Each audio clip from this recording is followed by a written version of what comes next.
On évoquera avec notre invité ce soir la situation sociopolitique qui sévit au Togo. Est-ce qu'il y a une troisième voie de sortie de crise? Nous en parlons avec le secrétaire général adjoint du mouvement du peuple pour la liberté, le MPL Togo, Pascal Yigbe. Monsieur Yigbe, bonsoir. Bonsoir, monsieur Samuel. Merci d'être notre invité. C'est moi qui vous remercie. D'abord, avant peut-être d'aller au fond même du sujet, le MPL, c'est quoi? Quelle est votre obédience? MPL, c'est un parti politique, et le 112e enregistré dans les registres du ministère, 112e parti politique au Togo. Et MPL, c'est le mouvement du peuple pour la liberté. D'habitude, quand les gens entendent mouvement, ils pensent que nous sommes en réalité un mouvement qui n'est pas un parti politique, mais c'est plutôt un parti politique qui a pour nom Mouvement du peuple pour la liberté. D'accord. Et vous vous définissez de quelle obédience, par exemple? Oui, nous sommes de l'opposition. Oui. Radical, modéré, parce qu'au Togo, cette question s'impose. On ne veut pas plutôt rentrer dans ce jeu, mais nous sommes de l'opposition et nous faisons l'effort d'être le plus réaliste possible. Nous faisons de la politique réaliste. Oui. D'accord. Alors, par rapport à la situation, vous vivez aussi ce que vivent les Togolais depuis plusieurs mois déjà. Quelle est votre lecture de la situation qui sévit actuellement au Togo? C'est de l'amertume, c'est de la frustration. Nous sommes aussi Togolais, nous ne pouvons pas dire que les Togolais vivent une situation à part, que nous aussi nous vivons à part. C'est le quotidien que nous tous nous vivons. Que ce petit rectangle que nous partageons en commun, qui est l'héritage à nous tous, qu'on n'arrive pas à s'entendre sur l'essentiel et qu'on se tire à bout de champ dessus. C'est vraiment regrettable et pour tous les bords politiques, on pense nuire à l'autre bord politique sans savoir que nous nuisons plutôt aux pauvres citoyens qui subissent les pots cassés à chaque fois. C'est vraiment regrettable, cette situation-là. Alors, est-ce que vous arrivez au niveau du MPL à imputer la responsabilité de la situation à l'un des camps en face? L'imputer entièrement à l'un des camps, ce serait pas aussi honnête de notre part. C'est vrai que le régime en place, le régime cinquantenaire, endosse plus de 80% de tout ce qui arrive. Mais quelque part, la question reste à poser. Est-ce que ce régime-là est plus fort que le peuple togolais? C'est là où la responsabilité est partagée au niveau de l'opposition. Le régime-là ne peut pas être plus fort que toute la population togolaise qui aspire au changement, qui aspire au bien-être. Donc, si à chaque fois ce peuple se met debout et veut tout faire pour obtenir une alternance et que nous qui sommes au niveau de l'opposition, nous n'arrivons pas à obtenir ce que le peuple veut, c'est que quelque part nous avons failli. Oui, l'opposition a failli. Si l'opposition n'avait pas failli, ce que nous avons assisté depuis le 19 août dernier, la dernière lutte que nous avons encore menée dans ce pays, on devrait aboutir si nous n'avons pas failli. Alors, d'un autre côté, peut-être cette opposition que vous décrivez comme ayant failli pourra dire c'est parce qu'on n'a pas eu toutes les énergies, notamment par exemple celle du MPL à nos côtés, que les choses n'ont pas marché. Non. Ceux qui ont suivi nos sorties, les sorties de MPL, comprendront que je ne nous jette pas des fleurs, mais nous avons été clairvoyants depuis le début. Nous avons averti la C14 des dangers dans les pourparlers avec la CEDEAO et le pouvoir en place. Nous avons averti la CEDEAO sur le jeu du régime en place. Et nous avons également averti les populations, nous avons appelé les populations à rester vigilants. Nous avons donné des mots d'ordre dans ce pays. Mais nous n'avons pas été suivis parce que, si je voudrais le rappeler, MPL ne fait qu'un an en étant parti politique. Donc les gens que voyant notre jeune âge politique, nous ne pouvons pas faire d'analyse crédible. Et ils ne nous ont pas pris au sérieux. Mais aujourd'hui, les faits nous donnent raison. C'est malheureusement ce qui nous est arrivé. Mais disons que nous avons encore la chance de remonter la pente. C'est vrai, au jour d'aujourd'hui, vu la situation politique dans laquelle nous vivons au Togo, c'est un peu du chaos. Mais ça ne doit pas nous faire perdre d'espoir. Nous pouvons encore remonter cette pente-là. D'accord. Alors maintenant, face à cette situation, est-ce que le MPL se positionne comme une voie médiane ou une troisième voie carrément, entièrement à part? Bon, nous dirons plutôt que nous sommes une voie carrément à part. Et pas à part de la lutte qui se mène au niveau de l'opposition, mais nous ne voulons pas rentrer dans les jeux qui se jouent déjà au niveau de l'opposition. nous voulons être le plus réaliste possible. Oui. Donc, ceci dit, nous faisons des analyses pour ne pas rentrer dans les vieilles querelles de l'opposition, les querelles de leadership, les vieilles stratégies, revenir là-dessus qui ne donnent toujours rien. Donc nous voulons plus créer, innover et pour pouvoir aboutir à l'alternance tant souhaitée par le peuple togolais. Alors qu'est-ce que vous voulez créer? Quelle est cette innovation que vous apportez? Je dirais ce que nous voulons faire. Je dirais que c'est en quelque sorte reprendre la lutte en remobilisant les bases. Et c'est ce que Tikpi a fait avec le PNP. Nous n'allons pas fermer les yeux là-dessus. Il faut être malhonnête pour ne pas reconnaître cela. Tikpi a su encore réveiller toute la nation togolaise épris de l'alternance. Et c'est encore cette lutte-là que nous voulons également au MPL refaire. Parce qu'il a mené jusqu'à un moment donné et au niveau de la C14, ça a capoté. Et ce qui a fait que ça a capoté, nous avons, comme je l'ai dit dès le départ, nous avons fait des analyses des taux et on les a avertis, mais ils n'ont pas tenu compte de nos analyses. Maintenant, nous allons user de cette analyse-là et utiliser également cette force-là de mobilisation que le PNP avait usée, combiner les deux pour pouvoir créer une dynamique, attirer les populations à encore aspirer, à faire confiance encore aux politiques. Parce qu'au jour d'aujourd'hui, c'est lassé et c'est lassant au niveau des populations. Les plus de 30 ans de cette lutte et on n'aboutit à rien. Il n'y a que des morts, il n'y a que des exilés politiques, il n'y a que des gens qui sont devenus aveugles au jour d'aujourd'hui dans cette lutte. Donc, ça fatigue certains. Si je voudrais donner certains exemples, nous prenons par exemple le sud du Togo. Il y a longtemps que le sud du Togo a été très, très mobilisé dans la quête de l'alternance. Mais si vous suivez bien, depuis le 19 août, vous allez voir que c'est plus le Nord qui s'est plus mobilisé dans cette lutte-là. Pourquoi ça en est ainsi? Il faut qu'on en fasse des analyses et qu'on en tire des conclusions. Avant, Kodjoviakopé était debout. Le lac Anéro était debout. Et Bé était tout bouillonnant. Quand on parle des soulèvements au Togo, il faut d'abord parler de Bé avant de parler des autres bastions. Mais au jour d'aujourd'hui, tous ces bastions-là dorment. Pourquoi? Ils sont fatigués de la lutte. Ils sont fatigués des promesses démagogiques. Donc il faut qu'on arrive à enlever de cette politique-là, ces promesses démagogiques-là, à aller vers le réalisme. Et ce qu'on ne peut pas faire, on ne peut pas promettre aux populations. Mais quand même, il faut que les populations comprennent que peu importe, même si les leaders font des faux pas, ce n'est pas un problème de leader politique, mais c'est un problème de population togolaise. Nous devons être patriotes pour pouvoir mener cette lutte jusqu'à la fin. Vous pensez que les populations, parce que vous l'avez dit, elles ont été debout à un moment donné, n'ont pas été suffisamment déterminées? Oui, c'est qu'il y a une balance. Et à un moment donné, le Sud était plus debout que le Nord. Mais la lutte de 19 août nous a fait comprendre, si on analyse jusqu'au fond, que le Nord est plus debout que le Sud. Donc, il faut qu'on arrive à mettre debout toutes les bastions sur le territoire togolais, que ce soit le Nord, que ce soit le Sud, parce que tout le monde est quand même d'accord, tout le monde veut l'alternance. Ce n'est pas une zone qui aspire à l'alternance, tous nous la voulons. Donc il va falloir que on remobilise cette base-là, du Nord comme au Sud, pour qu'on soit tous debout au même moment. Pas que d'autres le fassent, d'autres soient spectateurs, ou bien qu'on le fasse simultané. Non, qu'on le fasse au même moment. Alors quand vous dites mettre debout toute la population, mettre debout là, c'est à nouveau manifester, c'est ça? Oui, il faut manifester, c'est ce que la Constitution nous donne comme arme. C'est la seule arme que la Constitution nous donne au niveau de l'opposition pour manifester notre ras-le-bol à l'égard de ce régime. Mais le problème, c'est que la manifestation, oui, on peut la faire, elle peut être gigantesque, mais il faut savoir aussi la conjuguer avec le dialogue. Je suis parfaitement d'accord avec vous. On ne va pas manifester pour le plaisir de manifester. Mais quand la manifestation atteint un niveau donné, ça donne de la pression et le pouvoir en place, le régime en place, est prêt à lâcher sur certaines choses. La preuve, on nous faisait croire que les marches ne peuvent plus donner quoi que ce soit dans ce pays.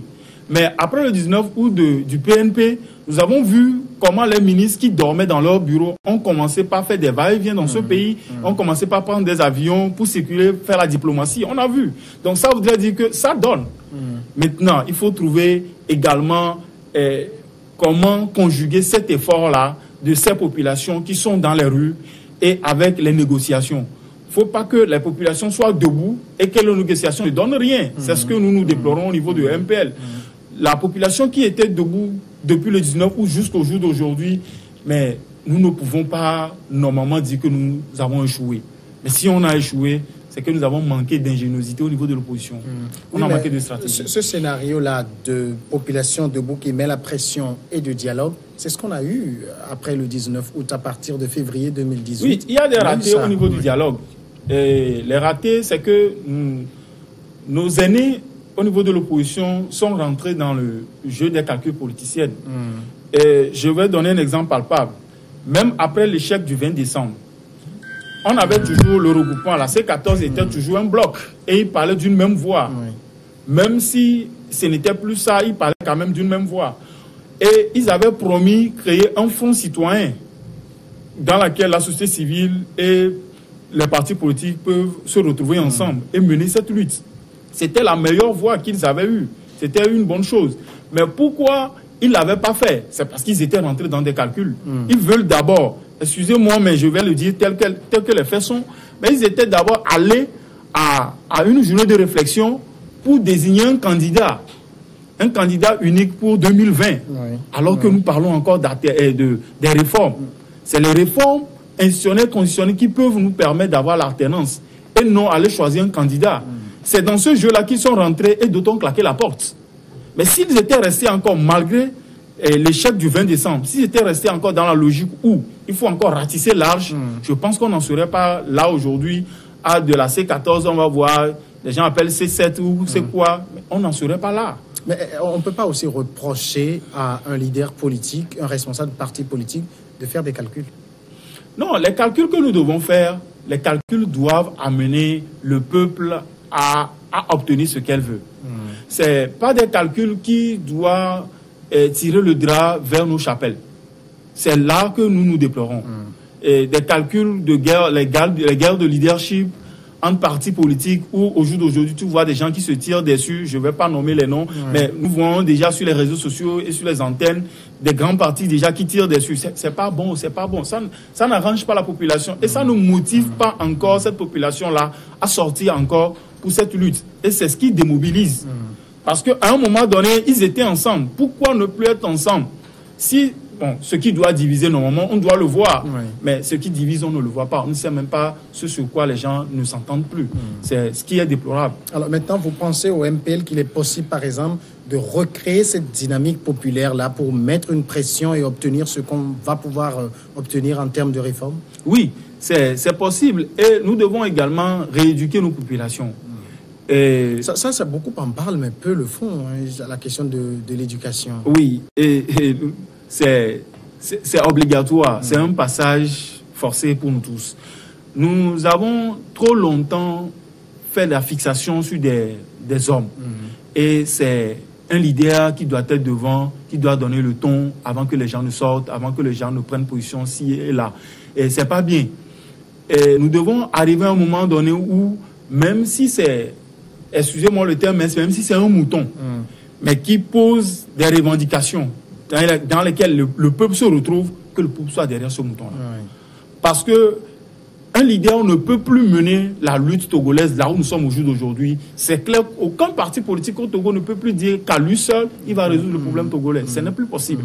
Ce n'est plus possible. Si même le régime cinquantenaire qui est en train de nous torturer, si ce régime est obligé de faire alliance avec l'ULC pour gouverner, c'est que lui-même, il a compris que il y a beaucoup de choses qui manquent au jour d'aujourd'hui. Donc, au niveau de l'opposition également, nous sommes obligés à collaborer ensemble. Il faut qu'on trouve également cette formule-là. Nous sommes obligés à aller ensemble. Mais pas que forcément les populations soient encore fixées sur un leader, mais qu'on soit fixé sur un cahier de charge. C'est ce que nous voulons amener au niveau de la mentalité de nos citoyens. Alors justement, est-ce que le problème du Togo aussi, ce n'est pas parce que chaque fois qu'il y a soulèvement, chaque fois que les gens sont debout, il y a des leaders qui sont devant et qui reprennent les revendications à leur compte, qui en font un gain personnel. Je pose cette question en pensant à l'Algérie. On a vu des milliers de personnes dans la rue. Il n'y avait pas une seule figure tutélaire. Oui.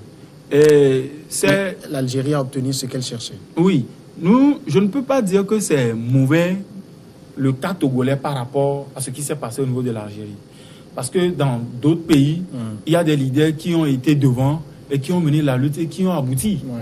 Donc, c'est plutôt un problème de leadership. Si ce n'est pas moi, ça ne doit pas aboutir. Si c'est l'autre, je dois tout faire pour le torpiller. C'est ça notre problème. Et donc, nos militants sont devenus des fanatiques. Donc, même si l'autre bord fait quelque chose de bien, on ne peut plus l'acclamer parce que ce n'est pas mon leader qui l'a fait. Et c'est là où nous devons rééduquer nos populations. C'est même dangereux pour nous. Même si au jour d'aujourd'hui, au niveau de MPL, le président national de MPL, c'est Pascal Kossibi Adiamago. S'il fait quelque chose de bien, nous le soutenons. Mais s'il fait quelque chose de mal, il faut que les militants de MPL arrivent à dire non, là, notre leader déraille. Il faut qu'on arrive à être patriote, à être militant d'un parti politique. Pour aboutir à l'alternance au Togo, mener cette lutte et la finir, il va falloir que nous nous démarquons, nous nous décarcassons de nos habits ou de nos manteaux de partis politiques et qu'on arrive aux patriotes. Alors, aujourd'hui, on a vu l'Assemblée nationale a fait sa rentrée. Et beaucoup disent que la question des réformes sera le premier chantier. Alors, quand vous parlez aujourd'hui de remobiliser le peuple, de remettre la pression, ça veut dire que vous ne croyez pas à l'agenda que propose l'Assemblée, que les réformes vont se faire incessamment? Qu'est-ce qu'on peut attendre de quelqu'un qui a été nommé que d'être élu? On ne peut rien attendre de lui. Parce que celui qui l'a nommé ne l'a pas nommé pour son plaisir. Mais il va forcément lui demander des comptes, comment l'appelle-t-on, le retour à l'ascenseur. Si je t'ai nommé, c'est qu'en partie ce que je veux, c'est ce que tu dois faire. Mais le souhait aurait été que ces gens qui sont au jour d'aujourd'hui à l'Assemblée, qui nous réunissent, nous qui ne croyons pas en eux, qu'ils fassent réellement les réformes, pas faire les réformes pour la forme. Parce que nous savons que ça se fera. Le pouvoir est acculé, il doit le faire. Mais quelle réforme se fera à l'Assemblée? C'est là la question que nous on se pose au niveau de MPL. Parce qu'il ne faut pas faire des réformes pour revenir encore à la case de départ, mais il faut faire des réformes pour résoudre le problème togolais. C'est ça qui est l'important. Donc nous ne croyons pas trop à ces 91 députés rassemblés là-bas. Nous ne croyons pas en eux. Mais nous espérons qu'ils vont nous démentir que nous avons eu tort en ne croyant pas en eux. C'est ce que nous espérons. Alors, maintenant, sur la question cruciale des réformes, puisque c'est ça qui cristallise le débat au Togo depuis plusieurs années, quelles sont les propositions du MPL? Première question, s'il vous plaît. Sur la question des réformes. La question là qui préoccupe tout le monde depuis plusieurs années. Limitation de mandat, élection à 2 tours, patati patata. Quelles sont les propositions du MPL? Nous sommes plutôt d'accord avec ce que l'expert du Sénégal a proposé. Mais vous savez, quand tu vas en négociation et que tu ne peux pas obtenir 100%, au moins il faut que tu reviennes avec le minimum possible. Et si le test de l'expert ne peut pas passer, au moins qu'on s'entende sur le minimum. Qu'on fasse les réformes à ce qu'il n'y ait plus cette éternisation du régime Gnassingbé au pouvoir. Et c'est fatigant et c'est honteux pour le peuple togolais. Il faut qu'on en finisse avec ça, qu'on passe à autre chose. Donc, qu'au niveau de l'Assemblée, s'il veut réellement faire les choses pour que le peuple se sente honoré, il faut qu'ils arrivent à trouver au moins le juste milieu. Même si, je dis même si, on ne peut pas ramener le test de l'expert sénégalais. Parce que quoi? Au jour d'aujourd'hui, ceux qui peuvent être à l'Assemblée pour maintenir la pression, pour que le test de l'expert sénégalais puisse passer, ils ne sont pas à l'Assemblée. Donc, je ne crois pas à un bras de fer sur les tests au niveau de l'Assemblée, non.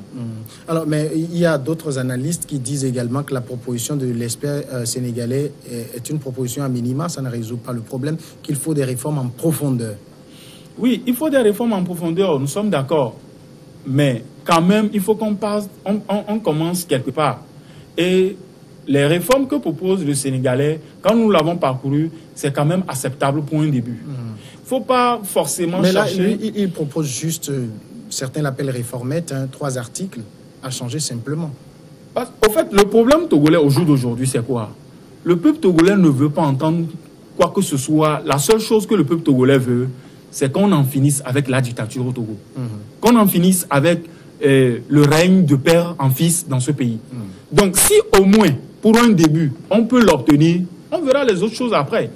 Que de prendre tout le temps pour vouloir tout obtenir et ne rien obtenir. C'est une manière de nous faire du surplace, du statu quo, en nous disant qu'on veut avancer, mais on est encore sur place. Il y a aussi la sempiternelle question de, quand on pose la question des réformes, revient le sort de l'actuel président. Vous avez une proposition à ce niveau? Vous avez une lecture de cela? Non, sur ce sujet, je laisse plutôt que les réformes se fassent et que la Cour constitutionnelle se prononce par rapport à ce qui est fait, que de vouloir encore rendre les débats encore plus houleux sur la scène politique. Non, c'est mieux que les réformes se fassent et que la Cour constitutionnelle se prononce là-dessus. Alors, ça veut dire, honnêtement pour vous, si demain, je ne sais pas quel jour de ce mois ou du mois prochain, on opère les réformes, on limite le mandat à 2, on a le scrutin à 2 tours, la Cour constitutionnelle est réformée, on a réglé le problème du Togo? On n'a pas réglé le problème du Togo, mais on a commencé par régler le problème du Togo. Parce que c'était ça le problème. Et dans un pays où il y a la dictature, et on peut parler de légalité, on ne peut pas parler de légitimité. Parce que le président actuel n'est pas légitime. Nous ne le reconnaissons pas. Beaucoup vous contesteront cela. Oui, mais la légitimité en démocratie. Ils sont aussi d'accord sur ce que je dis. Ils savent que le président actuel n'est pas légitime. Et d'ailleurs, même il a été quand même élu par des gens, vous le savez très bien. Il n'a pas été élu. Il nous a été imposé. Si vous posez la question de la légitimité, on vous donnera l'exemple du Sénégal. Il nous a été imposé. Macky Sall vient d'être élu par 2 millions et quelques de Sénégalais sur une population de plus de 16 millions. Oui, le cas Macky Sall est différent de notre cas. Nous, au soir où Feu Gnassingbé y a des moyens décédés, mais c'est les forces armées togolaises qui nous ont placé M. Feu Gnassingbé. Donc ce n'est pas nous qui l'avons élu. Bon, après, et quand on est passé aux élections, il n'a pas été élu. Il a été lamentablement battu dans les urnes. Difficile à affirmer. Pour revenir, il est revenu sur les cadavres. C'est les Togolais qui ont été tués avant qu'ils reviennent au pouvoir. Donc nous, on ne peut pas parler de légitimité à son niveau. Mais le problème, c'est qu'il est là, on en fait avec lui. On ne peut pas le sauter ainsi. Mais allons-y avec lui. Mais quand même, il a promis des réformes depuis 2006 jusqu'au jour d'aujourd'hui, passant par l'APG. Tous les accords qu'il a signés, il n'a rien respecté. C'est là où le bas blesse. Alors, donc, il faut d'abord qu'on résout ce problème. Si je vous suis bien, ça veut dire le problème togolais, c'est Fort Gnassingbé ou c'est les Gnassingbé? Je ne peux pas dire les Gnassingbé, mais c'est le règne de père en fils. Parce que je suis sûr que quand on rentre dans la famille Gnassingbé, ce n'est pas eux tous également qui sont d'accord. Donc dire que c'est les Gnassingbé, c'est aller trop loin. Il y a aussi des gens, je suis sûr qu'il y a aussi des gens dans cette famille-là qui ne sont pas d'accord sur ce qui arrive. Est-ce que ça veut dire que si on fait les réformes demain et qu'un autre de la famille se positionne et gagne, ça va poser un problème? Mais il faut qu'ils viennent démocratiquement. Il faut que ce soit les urnes qui l'élisent. Tu penses que si c'était les urnes qui avaient voté pour M. Feu Gnassingbé, il allait traiter ce peuple-là comme ça? Parce qu'il sait qu'il aura encore besoin du suffrage de ce peuple. Il n'allait pas augmenter à tout bout de champ le carburant, l'électricité et les taxes. Il n'allait pas les augmenter comme ça. Il allait le faire avec des finesses. Je pense que le Bénin aussi a fait une augmentation il y a quelques jours. Non. Le cas béninois est différent. Qui l'ont fait également. Le cas béninois est différent. Ce que nous subissons, est-ce que le Bénin a le même SMIC que nous? Le SMIC togolais n'est même pas payé. Nous en avons les preuves. Les gens sont en arrêt de 2-3 ans dans ce pays. Mais le gouvernement sait. Mais ils se taisent là-dessus. Parce que ça les arrange. Donc, dans cette situation-là, on ne peut pas se lever tous les jours et à chaque fois qu'il y a élection, ou bien à chaque fois qu'on finit de faire une élection, d'augmenter le prix du carburant. Ça devient une routine. Et moi, je l'avais déjà prédit, je l'avais dit à ceux qui m'avaient écouté, je l'avais dit que bientôt, après le 20 décembre, qu'on va augmenter le prix du carburant. C'est devenu monnaie courante au Togo. Après chaque élection, on doit augmenter le prix du carburant. C'est quoi? Il faut qu'on nous traite avec un peu de dignité quand même. D'accord. Pascal Yigwe, vous avez été compris. Merci d'être passé dans cette émission. C'est moi qui vous remercie. Le secrétaire général adjoint du Mouvement du Peuple pour la Liberté, le MPL Togo. On va observer la pause. On revient après le journal pour Regard Croisé.